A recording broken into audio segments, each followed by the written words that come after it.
Any updates on Minter, just his timetable and the severity of his lat injury? Yeah, all we know right now is we're dealing with a pretty significant injury here. So he continues to talk to multiple people to see what we got here. But the one thing we know is pretty significant. Tim? Is surgery being discussed in those second opinions? It is on the table. So, and that's why we're providing him with all the information so he makes the right decision. So that's why we're still waiting and talking to multiple people. And would surgery be season ending? Yes. Who's pitching for you tomorrow? We know that Brandon Waddell will be here, and he will play a part of that game tomorrow. Whether he's going to start, we got to get through today's game and see whether we want to go with an opener or he starts the game. Like a Hagenman situation? Yes, Yeah. pretty similar, yes. And would you expect this sixth starter to slot in just this once, or would you want him again next week in Phoenix? We got to wait. Let's get through tomorrow, and then we'll go from there. Howie? Carlos, even though Rodriguez has not put up great numbers against lefties this year, I'm sure that was the reason, theoretically, for resting Brandon today. But was there anything else that went into it? No, I'm not resting Brandon, especially after that game last night. He's just sick today. He's in rough shape right now. We got a lot of guys dealing with this flu, whatever we want to call it, and fever, pretty weak. So he's getting an IV right now, and hopefully he's a player for us at some point today. But we got to give him a couple hours. But as of right now, he's pretty rough. Dan? Do you have a timeline for Raleigh when he might be available? Well, he's throwing bullpens, and he's going to go down to Florida and continue to throw his bullpens. So hopefully in the next couple of weeks he start facing batters, and then we'll go from there. But he's already throwing bullpens, so that's a good sign. Tony? Just back to Minter for a second. Do you have an expectation for how long this process will take in terms of gathering the information that you need? Yeah, no, we should probably, another day or two.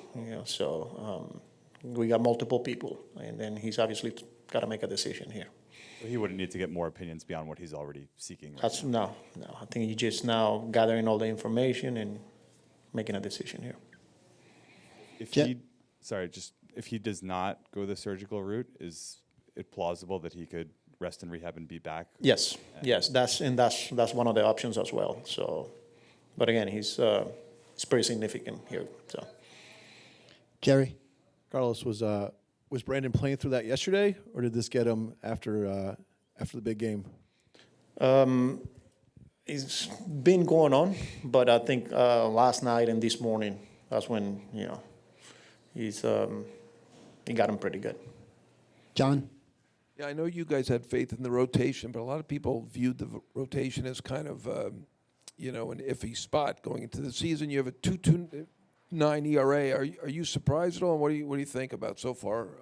All five starters have pitched well. Yeah, and we knew that we knew we had depth, and the depth was the quality of it too.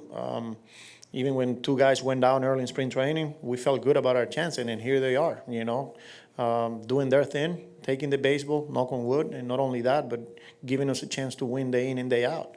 And that's good to see. So they're more than capable of. I know there's a lot of noise outside of this building, but for us, we believe in those guys. But also understanding they're human, and hopefully they continue with this pace, but we also know that this is a long season and baseball too. So, Tim?